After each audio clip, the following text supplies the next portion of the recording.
으로 기억하시는 분들이 적지 않으실 텐데요.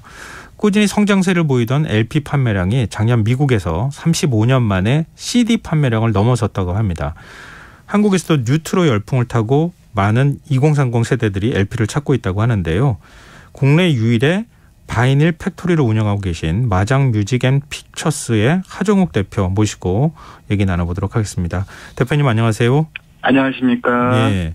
근데 LP라고 하는 용어에 굉장히 익숙하게 계신 분들이 많을 것 같거든요. 또 최근에 네. 제가 모 지인 집에 갔는데 20대 아들이 LP 턴테이블하고 그 스피커하고 같이 나오는 거 있잖아요. 그걸 구입해가지고 LP까지 구입해서 엄마 아빠한테 들려주더라고요. 한편으로 부럽기도 하고 한편으로 추억이 떠오르기도 하던데요. 그러니까 그런 것처럼 요즘 세대한테는 오히려 LP라는 용어가 더 그 낯선 용어가 되는 겁니까? 그 LP라는 매체 자체가 1950년대부터 1980년대, 1990년대까지 가장 대중적인 음악 재생 수단이었잖아요. 네. 네, 그러다가 1990년대부터 서서히 그 CD를 통해서 디지털 음악에 자리를 내주고 예. 그 타향길에 접어들었던 그 폐쇄된 산업이라고 볼 수 있는데 네네. 그게 2000년대를 중후반부터 다시 부활의 조짐을 이루면서 새로운 인식으로 평가를 받게 된 거죠. 그래서 과거에 뭐 LP라는 게 한 면에 20여 분간 네. 소리가 기록될 수 있는 롱플레잉이라는 의미가 담겨 있는 약어였었는데 그게 고스란히 그 의미로 받아들이고 있고요. 네. 그리고 그 재료가 바이닐, 비닐이라고도 많이 이해하는 폴리에머 비닐로 만들어져서 바이닐이라는 애칭으로도 불려지고 있습니다. 아, 그러면은 LP는 그대로 통용되는 용어네요. 그렇습니다. 네. 아, 그렇군요. 근데 LP라고 하는 것하고 바이닐이라고 하는 것하고는 느낌이 달라서 전혀 새로운 매체처럼 느껴져요. 네, 그렇습니까? 네. 네. 근데 요즘은 해외 유명한 아티스트를 비롯해서 국내 뮤지션들도 특히 이제 젊은 뮤지션들도 마찬가지인데요. 바이닐이라고 그냥 표현합니까? 이게? LP? 바이닐이라고도 보통 칭하기도 하는데 예. 뭐 두 가지의 의미가 함께 통용이 되고 있는데요. 네. 그러니까 통상적으로는 LP라는 표현이 가장 보다 적합한 표현, 익숙한 표현이 아닐까 싶습니다. 네, 알겠습니다. 그럼 제가 다음부터는 LP라고 계속 얘기하겠습니다. 네, 저도 사실은 LP 세대이기 때문에 그런 것도 좀 있는데요. LP를 발매하는 경우가 굉장히 많아요. 근데 이 LP 판매가 지금 어느 정도 국내에서는 되고 있습니까? 지금 그 공장을 운영하시는 입장에서는 제작하시는 입장에서는 잘 하실 거 아니에요? 정확한 통계를 짚어서 말씀드리기에는 그런 조사와 통계가 없어서 예. 얼추의 이야기를 들을 수밖에 없지만 우선은 그 미국과 유럽이나 일본에 비해서 LP 부활이라는 변화에서 한국은 약 10여 년 정도 늦게 출발한 후발주자라는 전제가 필요하고요. 예. 그리고 1919년부터 20년을 저으면서 본격적으로 시장이 급격하게 성장하고 있다는 전제가 필요할 것 같습니다. 네. 그럼에도 불구하고 이 후발주자이면 명백하지만 대한민국은 지금 현재 최근 2년, 3년 사이에 그 전 세계 음악 시장에서 가장 가파른 상승곡선으로 LP 시장이 급격한 증가를 보이고 있다는 것에 좀 주목을 해야 될 것 같은데요. 네. 저희 회사가 국내에서 지난해 생산한 그 생산 수량이 약 20만 장 정도가 되었어요. 맞네요. 네. 근데 저희가 6년 전인 2017년에 첫 런칭을 할 당시에는 예. 한 해의 생산량이 약 2만 장 정도에 불과했습니다. 생산량의 수준 또는 수요의 수준이 약 10배 정도 성장이 있었다라는 게 제가 몸담고 있는 회사의 현실 성장의 그 과정이라고 볼 수 있겠고요. 예. 그 주요한 LP 전문 유통사의 집계로는 2017년 통계를 기준으로 그 추적을 해보면 약 5배 정도의 수적 증가가 있었고 또 가늠으로 예측하는 국내 LP 시장의 규모는 약 1,000억 원 정도 시장으로 관측하고 있습니다. 근데 국내에서 LP 생산하는 곳은 바이닐 팩토리 이곳 한 곳뿐 아닙니까? 저희 마장 뮤직 앤 픽처스가 국내에서 유일하게 그 LP를 생산할 수 있는 제작사이긴 한데 예. 그 국내에서 소비되는 이 1,000억의 시장을 저희가 다 생산하지는 못하고 있고요. 예. 애석하게도 저희 생산 시설이 아직까지는 그 대량 생산을 그 준비를 하지 못한 상황이라서 예. 이 중에 일부를 담당하고 있습니다. 아, 그럼 수입해서 들어오는 것도 적지 않은 그 모양이죠? 수량이 훨씬 많은 것이죠. 아, 네. 그렇군요. 지금 2017년에 공장을 설립하셨다고 알고 있거든요. 네. 근데 그런 준비들은 좀 이전부터 가졌다가 예. 2017년에 본격적으로 이제 저희가 이제 시장의 수요를 그 소화할 수 있는 수준까지 이르러서 일부분을 소화할 수 있는 수준에 이르렀음을 통해서 공식적인 런칭을 시작한 것입니다. 한때는 공장이 아예 없었던 시기도 있었죠. 20여 년 동안은 LP 공장은 그 폐업, 폐쇄의 수준을 서서히 밟고 있었고요. 예. 그렇게 완전히 문을 닫은 지는 17년 뒤에 저희가 마지막 공장이 폐쇄한 지 17년 뒤에 저희가 새롭게 LP 생산 시설의 그 기계들을 돌리기 시작했습니다. 그 기계를 인수하신 겁니까? 어떤 계기가 있으실 것 같은데요. 처음에는 외국에서 수입했던 LP 프레스 머신을 가지고 예. 생산을 시도를 했다가 이게 아무래도 시설면에서 그리고 낙후된 기술력 그리고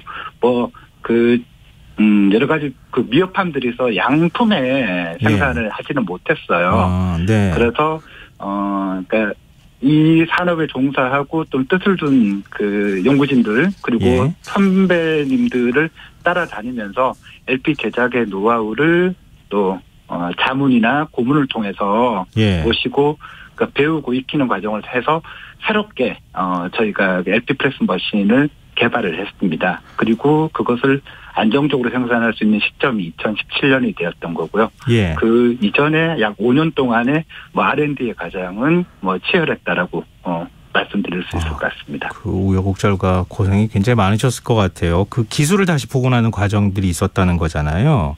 네네, 그렇습니다. 근데 그 우리가 흔히들 많이 이제 CD라고 불리는 것도 있잖아요. 이거하고 네. LP를 제작하는 것하고는 어떤 차이가 있습니까? 글쎄요, 그 CD는 사실은 그 음악을 저장하는 저장소라고 볼 수 있는 디지털 매체의 하나의 저장소로 볼 수가 있을 것 같습니다. 네. 그러니까 반면에 LP는 그 물리적으로 소리꼴을 새기고 그 대량 생산을 하기 위한 스탬프 도장을 만들고요. 네. 그리고 이것들을 적절한 온도값과 압력값으로 매겨서 생산하는 되게 원시적인 형태의 그 제조 방식을 가지고 있어요. 그래서 가령 100장의 LP를 생산하여 같은 라인에서 생산하더라도 이 100개의 LP는 서로 조금은 본질적으로 다른 소리를 들릴 수밖에 없는 그런 되게 매우 까다롭고 불편한 요소가 있는 과정이 생산의 라인에서도 존재한다고 할 수 있을 것 같습니다. 그러니까 설명 듣다 보니까 과거의 추억도 소환되면서 그랬었지 하는 생각이 들기도 하고 한편으로 신기하기도 한데요. 그러니까 CD는 보통 디지털 신호를 집어넣어가지고 저장을 하는 거잖아요. 근데 네. LP 같은 경우에는 물리적으로 홈을 만들어서 우리 턴테이블에 바늘이 있잖아요. 그 바늘의 움직임을 통해서 네, 그거로 인식을 해가지고 그 신호를 받아가지고 그 압력값을 따라서 어서 소리가 구현될 수 있도록 하는 그런 거기 때문에 그러면 이거는 LP는요 반영구적으로 보관할 수 있습니까? 저는 그렇게 제가 LP를 35년 정도 수집을 해온 입장에서 본다면 그리고 제가 가지고 있는 70년, 80년 된 LP들도 여전히 그 고운 소리를 재생하고 있음을 확인해 본다면 거의 반영구적으로 재생할 수 있다라고 확신드릴 수 있을 것 같습니다. 그렇군요. 최근 2030 젊은 세대들이 그 LP를 많이 구매하고 있다고 하는데요. 사실 LP 전성기를 경험하지 않은 세대잖아요. 네. 이른바 이렇게 바이닐 문화에 공감할 수 있게 하는 어떤 매력 포인트라고 해야 할까요? 어떤 거라고 보세요? 역설적으로 아날로그의 그리고 LP 듣기의 불편함이 이런 까다로움에 익숙치 않은 세대에게 가장 매력적인 요소로 통하지 않았을까 생각을 해보곤 합니다. 그러니까 인터넷이나 플랫폼에서 검색이나 특정한 표시, 좋아요 같은 표시로 저장하고 스트리밍 해왔던 게 디지털 음악의 재생 방식이잖아요. 예. 그래도 디지털 음악에서는 근데 애석하게도 내 것이라는 소유의 기능을 다시 LP는 일러주었던 것 같아요. 내 것이라는 인식. 그리고 본인의 취향과 감성이나 생각을 대신할 수 있는 뭐 1차원적인 접촉이 있고 예. 그리고 직접 그걸 선택하고 만지는 경험이 값이 있을 테고 예. 이런 그 의식의 과정이라고 할 수 있는 음악을 듣는 방식, 턴테이블에서 LP를 듣는 방식이 불편하지만 집중해서 감상의 의미로 음악을 다시 제자리에 갖다 놨다라고 저는 평하고 싶은데요. 네. 그런 것들이 신기하고 뭐 기성세대에게는 향수가 될 수 있겠지만 이를 경험하지 못한 세대에게는 신선한 작용이 되지 않았을까 싶고 그래서 이런 음악을 듣는다라는 행위 그리고 감상하고 소장한다는 것에 대한 본연의 기능이 이제 문명적으로 복원되었다고 저는 좀 평해보고 싶습니다. 뭐 좀 여담이 될 수 있을 것 같은데요. 대표님 혹시 스트리밍 서비스 이용 안 하시나요? 즐겨서 애청하고 있습니다. 다 쓰시는 거예요? 다 하고 있습니다. 네네. 아니 어디 이동하거나 이럴 때는 스트리밍 서비스 이용하고 턴테이블 가지고 다닐 수는 없을 테니까 댁에 계실 때는 그러면 당연히 턴테이블에 LP판 올려서 음악 들으시겠네요. 그러니까 음악을 듣는다 또는 편하게 그냥 듣는다는 의미에서는 여전히 그 스트리밍 같은 디지털 음악이 뭐 편하고 편리하고 익숙할 수도 있는 매체라면 감상이라는 측면, 집중이라는 측면에서 본다면 여전히 저는 그 하나의 앨범을 통째로 듣는 것 그리고 스킵이나 이런 그 인위적인 것들 없이 감상으로 듣는 것에는 LP가 여전히 가장 친절하고 좋은 소리를 재생해주는 고급의 수단인 것 같습니다. 그러니까 디지털로 잘 만들어진 음악을 편리하게 듣는 것을 거부하는 것은 아니지만 디지털로는 흘러듣거나 서칭으로 듣는 경우가 많고요. 혼자 음악을 나만을 위해서 듣는다. 뭐 이런 그 행위에 임할 때는 턴테이블에 먼지를 닦으면서 그 LP를 닦으면서 그 LP를 듣는 게 가장 집중할 수 있고 동시에 제가 일이기도 한 이 음악을 듣는 이 의식과 같은 행위에 임하는 자세 같기도 하고 그래서 이 두 가지 세계가 공존하고 있는 것 같습니다. 말씀 듣다 보니까 다시 생각해야 되겠다 이런 생각이 들기도 하고요. 아마 지금 이 라디오 들으시는 청취자분 가운데 옛날 전축이라고 그랬잖아요. 전축 버린 거 후회하시는 분들 굉장히 많을 것 같습니다. 요즘 전축도 구하기 제가 전축이라고 하니까 좀 어색한데요. 구하기 굉장히 어렵죠, 중고시장에서도. 그러니까 고물로 취급됐던 전축이 이제는 다시 오디오와 앤틱이나 또는 뭐 가구의 의미로 다시 고가로 거래되기도 하고 있으니까 이 역시도 LP가 만들어낸 새로운 변화이자 새로운 풍경이 되기도 한 것 같고요. 예. 이렇게 그 기존에 존재했던 그 문화적 또는 과학적 그 음악 듣기의 산물의 과정들이 새로운 시대의 그 새로운 평가와 새로운 판단으로 이렇게 작용하는 것 같아서 그걸 지켜보는 즐거움도 함께 있는 것 같습니다. 그럼 한국 레코드 시장은 앞으로도 쭉 성장할 거라고 보시는 거죠?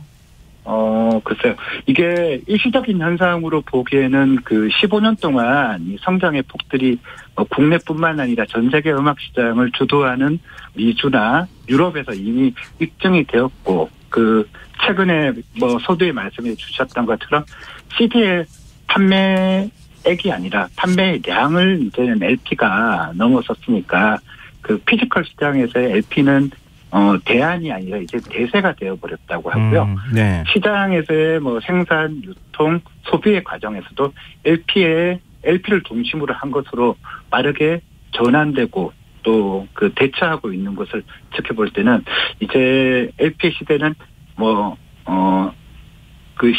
이제 시작이 아닌가라는 생각을 감히 해보곤 합니다. 네, 알겠습니다. 앞으로 계속 LP 판매를 좀 늘었으면 좋겠고요. 저도 좀 관심 갖고 한번 좀 주변 지인들한테도 좀 알아보도록 하겠습니다. 저도 한번 구해볼까 지금 생각 중입니다. 네, 오늘 말씀 고맙습니다. 네, 감사합니다. 네, 지금까지 마장 뮤직 앤 픽처스의